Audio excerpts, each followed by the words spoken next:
Assalamualaikum warahmatullahi wabarakatuh.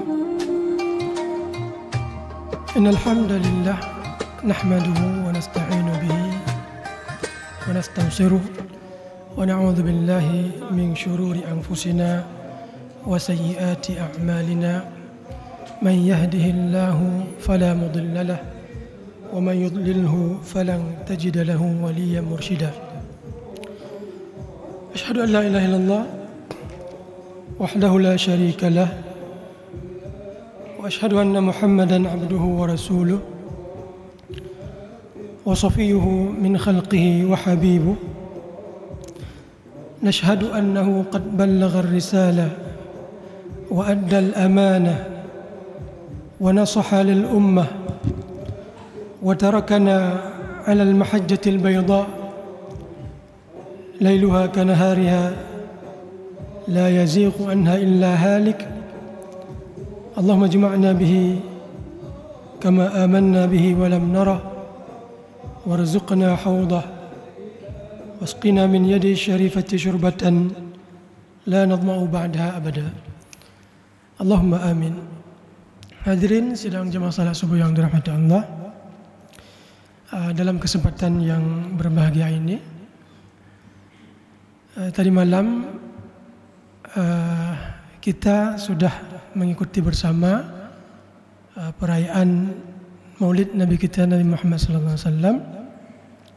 Yang kali ini lain daripada yang sebelumnya, yaitu kita lakukan dengan cara mengundang grup zikir yang dipimpin oleh guru kita Ustaz Zamuri Ramli. Sebenarnya pada pagi yang berbahagia ini saya sudah menyiapkan satu tema yang akan saya bicarakan di pagi yang berbahagia ini mengenai gaya bahasa yang ada dalam Al-Quran Al-Karim. Namun pada saat mengikuti pengajian zikir tadi malam, ada seorang jamaah bertanya kepada kita, apakah doa kita diterima? Tanya muslawun. Kemudian kita iringi dengan musik. Nyopo diterima oleh Allah Ta'ala, tamu doa Allah tapi dengan pakai musik. Maka di pagi subuh yang berbahagia ini saya ingin membicarakan sedikit tentang perihal yang berkaitan dengan musik. Musik juga berkaitan dengan lagu. Hadirin mati Allah, secara umum para ulama fikih tentunya, mereka berbeda pendapat tentang hukum dari musik, juga hukum dari lagu. Berbeda pendapat. Maksud perbedaan di sini perbedaan yang sangat muktabar, perbedaan muktabar. Apa maksud muktabar? Yang kedua belah pihak tidak bisa disalahkan. Artinya kekuatan dalil dari kedua pihak tidak bisa kita salahkan. Termasuk dalam mazhab Syafi'i, kalau kita kaji dalam mazhab Syafi'i lebih mendalam sampai ke Imam Syafi'i sendiri, mungkin ada kata-kata yang menyebutkan bahwa lagu atau musik itu haram. Ada demikian. Kenapa sampai demikian? Para ulama setelah itu mencoba mengaitkan kenapa sampai imam-imam besar itu mengatakan haram. Karena di masa mereka itu kondisi lagu atau musik itu semata-mata digunakan untuk kelalaian. Itu kondisi mereka. Makanya para ulama di masa itu mengatakan kalau sudah disebutkan musik, lagu itu identiknya dengan kemaksiatan. Itu yang ada pada saat itu. Seperti di masa kita sekarang, apabila kita sebut kata-kata ganja, itu gambaran kita itu narkoba, perbuatan yang haram. Tapi mungkin dulu di masa-masa nenek dan kakek kita dahulu, sebelum ditemukan ganja ini bisa memabukkan, mereka memakai ganja ini untuk keperluan masakan. Enggak sampai ada di masa itu timbul hukum yang namanya haram mengkonsumsi ganja. Tapi sekarang ketika sudah dibuktikan atau dimanfaatkan ganja itu untuk dibakar kemudian dihisap yang akhirnya memabukkan, maka di masa modern ini ganja disimpulkan itu adalah benda haram. Dan apabila kita sebutkan kata-kata ganja, itu pikiran kita terbawa kepada satu yang negatif, ganja negatif. Padahal dulunya tidak seperti itu, ya. Begitu juga lagu dan musik di masa para Imam Syafi'i dahulu itu, apabila disebutkan kata-kata musik, lagu itu, gambaran ulama yang ada pada saat itu gambaran negatif. Gambaran negatif. Mari kita kembali kepada Al-Quran dan hadis dan para sahabat mengenai hal ini. Di dalam surat Al-Luqman, Allah berfirman, "Wa minan nasi man yashtari lahwal hadits." Dari sebagian manusia ada mereka yang menggunakan lahwal hadits. Untuk apa? Liyudilla an sabilillah. Apa tafsir dari lahwa al-hadits? Ada sebagian ulama menafsirkan lagu. Lahwal hadits itu artinya lagu. Tapi kalau kita merujuk kepada bahasa, lahwun itu artinya yang melalaikan. Ya, yang melalaikan berarti tidak semua lagu. Nah, di sinilah timbul perbedaan. Ada sebagian menganggap semua jenis lagu, walaupun lagu itu berupa nyanyian yang kita nyanyikan seperti tadi malam, berupa maulid Nabi, puji-pujian kepada Rasulullah. Tapi ada sebagian ulama lain mengatakan lahwal hadits, lagu yang melalaikan. Ya. Sekarang kita bertanya bersama, apakah yang kita lakukan tadi malam berupa nyanyi-nyanyian bagian dari melalaikan? Ini masing-masing kita menjawab, ya. Jadi sebagai ulama mengatakan lahwal hadits, nyanyian yang melalaikan. Ada sebagian mengatakan ada yang agak ketat mereka itu lagu semua. Dan saya tadi sudah mengatakan kata-kata lagu dalam perkataan para ulama itu identik dengan pada saat itu, seperti ganja pada saat sekarang. Kemudian kita kembali ke hadis Rasulullah SAW. Nah, tadi ayat, ya. Suatu hari Rasulullah berada di rumah beliau sedang istirahat. Kemudian Sayyidah Aisyah di ruang yang berbeda, di rumah Nabi, tapi di ruang yang berbeda, di ruang tamu lah, sedang mendengarkan nyanyian yang dilantunkan oleh budak perempuan dari kalangan Habsyah. Jadi Rasulullah berada di kamar, kemudian Sayyidah Aisyah mendengar lagu yang dinyanyikan oleh wanita Habsyah, kalangan budak. Dalam kondisi seperti itu, datang Abu Bakar As-Siddiq. Ya, datang Abu Bakar As-Siddiq. Terkejut. Ya, amizmarus syayatin fi baiti Rasulillah. Marah Sayyidina Abu Bakar pada saat melihat putri beliau, istri dari Rasulullah SAW, mendengar lagu. Ya. Kemudian Rasulullah dari kamar 11 menegur Abu Bakar, "Da'ha ya Abu Bakar." Ya, biarkan Abu Bakar. Karena pada hari ini adalah momen Eid, hari raya. Jadi Rasulullah justru meminta kepada Abu Bakar untuk membiarkan, karena itu adalah momen hari raya. Itu satu. Kemudian itu kejadiannya di rumah Rasulullah SAW. Yang masuk tiba-tiba adalah Abu Bakar As-Siddiq. Di momen yang lain, kejadian di masjid Rasulullah SAW. Ada beberapa orang laki-laki dari kalangan Habsyah juga, ghilman, ya. Ghilman itu anak-anak minal ahbash, dari Habsyah, kalangan budak. mereka berjoget di dalam masjid Rasulullah SAW. Disebutkan dalam hadis. Ini hadisnya riwayat Muslim. An Aisyah, dari Sayyidah Aisyah. Ini hadis riwayat Muslim, kuat. Qalat, beliau berkata, Ja'a habsyun yazfinuna fi 'idin fil masjid.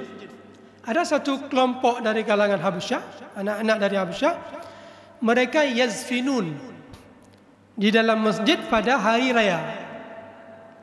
Apa arti yazfinun? Yazfinun yaitu yarqusun. Jadi kalau kita lihat di kalangan Arab itu ada mereka memegang pedang atau memegang tongkat, goyang-goyang lagi. Ya, itu disebut yazfinun. Di mana? Di dalam masjid. Hadis ini riwayat siapa? Riwayat Muslim. Ditambah lagi oleh riwayat yang lain, oleh riwayat Imam Ahmad. Yazfinun fil masjid wa yaqulun. Mereka berjoget di dalam masjid dan mereka berkata, isi lagu yang mereka lantunkan, Muhammadan abdan salih, Muhammadan abdan salih. Itu nyanyian yang dinyanyikan oleh kalangan Habsyah tadi. Di mana? Di dalam masjid.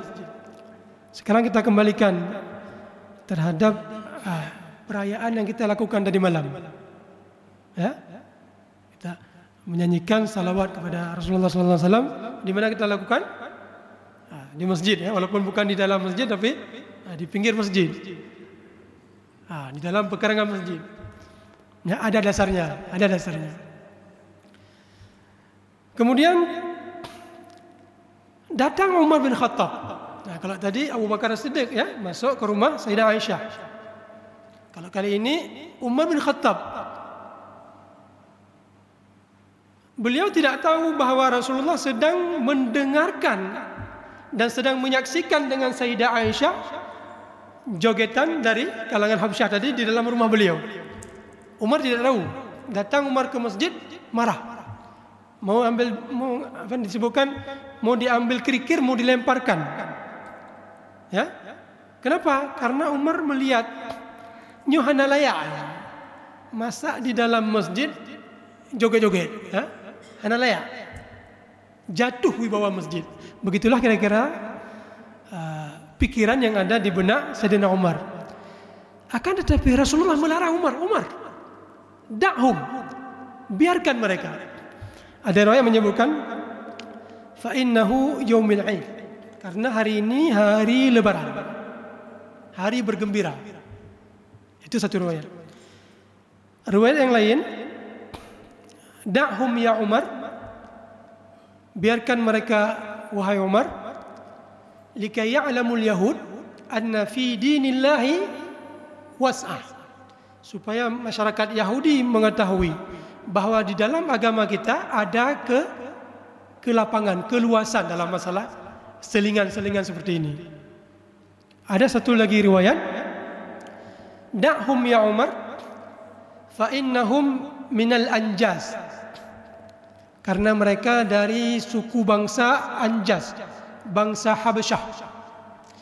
Apa maksudnya di sini? Dari riwayat, suku mereka suku Habsyah, bangsa mereka bangsa Habsyah. Seakan-akan begini, Rasulullah ingin mengatakan, barangkali di kita, di kalangan Arab, wahai Umar, mungkin perasaan hana mengat, masa tak melagu dalam masjid. Tapi untuk budaya mereka itu satu yang berbeda. Cara bangsa itu merayakan, melampiaskan kegembiraan mereka itu dengan cara mereka bergoyang. Tapi mungkin di budaya kita bangsa Arab mungkin tidak seperti itu. Itu tafsiran yang menafsirkan bahwa ketika Rasulullah mengatakan da'hum ya Umar fa innahum minal Anjas, karena mereka dari kalangan Habsyah. Nah, jadi itulah Islam mengenai respon terhadap musik dan lagu ini. Tadi saya sudah bacakan ayat Al-Quran, lahwal hadis liyudilla an sabilillah, yaitu lagu-lagu yang melalaikan, yang bisa menyesatkan dari jalan Allah. Itu surat Luqman ayat 6. Kemudian disebutkan dalam tafsir Syekh Said Tantawi yang beliau nukilkan dari Qurtubi, wa yutlaqu ala kulli kalamin yulhi al-qalba. Maksud lahwal hadis ini semua bahasa yang melalaikan hati. Semua bahasa, tidak hanya nyanyian. Mereka fikir asalkan nyanyian ke harum. Tidak nyanyian aja, semua kata-kata yang bisa melalaikan hati itu tergolong dalam lahwal hadis. Bukan hanya lagu dan musik-musik. Kemudian wa yushghiluhu an ta'atillah, yang bisa melalaikan dia dari taat kepada Allah. Seperti apa? Kal ghina, seperti lagu-laguan, ya. Kemudian wal malahi, hal tempat-tempat yang melalaikan, wa ma yushbihu dzalika mimma yasuddu an dzikrillah, dan seumpamanya yang bisa mencegah seseorang dari mengingat Allah.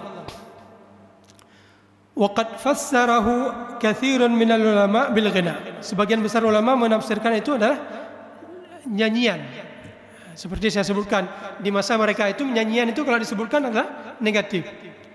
Wal afdalu, ini kata Syekh Qurtubi sebagaimana dinukilkan oleh Sayyid Tantawi, yang paling baik, yang paling bagus adalah tafsiruhu, kita tafsirkan lahwal hadis ini bikulli hadithin la yuthmiru khairan. Semua kata-kata yang tidak membawa kepada kebaikan. Jadi sangat umum, ya, tidak hanya ditafsirkan dengan lagu. Itu ayat dan hadis. Sekarang mari kita lihat ke salah dua orang sahabat yang kedua-duanya bernama Abdullah. Satu orang Abdullah bin Umar, anak dari Umar bin Khattab. Satu lagi Abdullah bin Ja'far. Abdullah bin Umar suatu hari melewati sebuah kebun, dan di kebun itu ada seorang pengembala sedang melantunkan lagu, ya, dan memainkan alat musik. Kemudian Abdullah bin Umar ini menutup telinganya. Ya, kenapa menutup telinganya? Karena bagi beliau menyanyikan lagu itu melalaikan. Ini Abdullah bin Umar, sahabat juga, anak dari Umar bin Khattab. Makanya sebagian ulama mengatakan mendengar lagu itu tidak boleh. Kenapa? Karena tadi Abdullah bin Umar ketika dia lewat, dia tutup telinganya, nggak mau mendengar. Justru ini dijadikan dalil oleh ulama yang mengatakan boleh, sebagai dalil yang membolehkan kita mendengar. Kenapa? Tadi Abdullah bin Umar, kalau musik itu dan nyanyian itu dianggap satu kemaksiatan, kenapa beliau tidak menegur? Kenapa beliau cuma menutup telinga dan lalu beliau membiarkan musik dan lagu itu dilakukan oleh pengembala itu? Kalau itu suatu kemaksiatan, akan mewajibkan Abdullah bin Umar untuk menegur. Tindakan Abdullah bin Umar yang membiarkan si laki-laki ini terus-menerus membaca lagunya, terus-menerus memainkan musiknya, itu menunjukkan bahwa mendengar musik dan menyanyikan lagu itu tidak dilarang. Sekiranya dilarang, sekiranya itu perbuatan haram, sungguh Abdullah bin Umar akan melarang. Tapi beliau cuma menutup telinga, kemudian beliau pergi, nggak sampai melarang. Ya, itu tindakan dari Abdullah bin Umar. Kemudian yang kedua, Abdullah bin Ja'far. Ini sangat terkenal. Abdullah bin Ja'far ini anak dari Ja'far bin Abi Thalib, suami dari Zainab. Zainab ini salah seorang cucu dari Rasulullah SAW. Abdullah bin Ja'far sangat gemar di kalangan masyarakat Hijaz, ya, kalangan Madinah dan Mekah, suka sekali mendengar lagu. Ini Abdullah bin Ja'far. Dan sangat terkenal tuh Abdullah bin Ja'far itu suka mendengar lagu. Bahkan beliau mengumpulkan budak-budak beliau untuk dibacakan lagu dan diperdengarkan musik. Itu Abdullah bin Ja'far. Makanya itulah pendapat yang saya sebutkan tadi, yang ingin saya sampaikan di sini apa? Kalau kita melihat tindakan nyanyian ini atau memainkan musik ini mungkin kurang berkenan bak ate tanyo, maka kita tidak layak untuk melarang itu kepada orang lain. Ya, seperti Abdullah bin Umar puno, gian hae gedingo. Ya. Tapi pada hakikatnya bukan sesuatu yang kita tidak sanggup dengar, tidak hanya sesuai dengan diri kita, itu bukan berarti sudah dilarang dalam agama Islam. Tadi Umar bin Khattab guna cok baca guna rahom. Ya, karena beliau merasa ini tidak layak. Tapi justru Rasulullah meminta pada Umar untuk dibiarkan. Bahkan disebutkan di Sayyidah Aisyah, "Ya Aisyah, apakah kamu ingin mendengar?" Nah, Rasulullah berada di rumah beliau dengan istri beliau yang namanya Sayyidah Aisyah. "Mau ya Rasulullah." Kemudian Rasulullah gecok pipi beliau meletakkan di bahu Rasulullah. Ya, Rasulullah buka jendela ke kanan. Kemudian disebutkan oleh Sayyidah Aisyah, sampai saya menonton lagu itu, musik itu, joget itu, sampai saya bosan. Ya, hatta malaltu. Sampai saya bosan. Kira-kira seseorang pada saat menyaksikan sesuatu tontonan, berapa menit ya, atau berapa jam dia sampai bosan? Mungkin sampai setengah jam, 20 menit mungkin. Sampai Sayyidah Aisyah merasa bosan, baru Sayyidah Aisyah meninggalkan untuk melihat dari joget yang dilakukan oleh orang Habsyah di dalam masjid Rasulullah SAW. Jadi kita kembali kepada pertanyaan tadi, apa keterima doa tanya tak melaki Allah tapi dengan alat musik? Itulah jawabannya yang saya sebutkan tadi. Gimana Rasulullah tonton tarian tadi di dalam masjid Rasulullah. Kemudian juga Rasulullah membiarkan Sayyidah Aisyah mendengar nyanyian yang dilakukan oleh sebagian dari budak-budak perempuan di rumah beliau. Demikian juga dari seorang sahabat yang bernamanya Abdullah bin Ja'far, yang sangat terkenal di kalangan para sahabat dan tabi'in, sangat gemar mendengar musik dan lagu.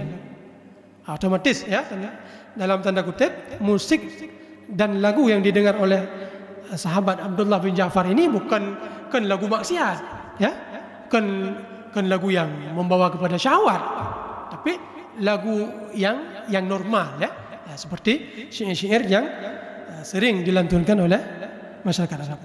Demikianlah barangkali yang bisa saya sampaikan di pagi subuh yang berbahagia ini. Mudah-mudahan ada faedah yang kita dapatkan. Wabillahi taufiq wal hidayah. Wassalamualaikum warahmatullahi wabarakatuh.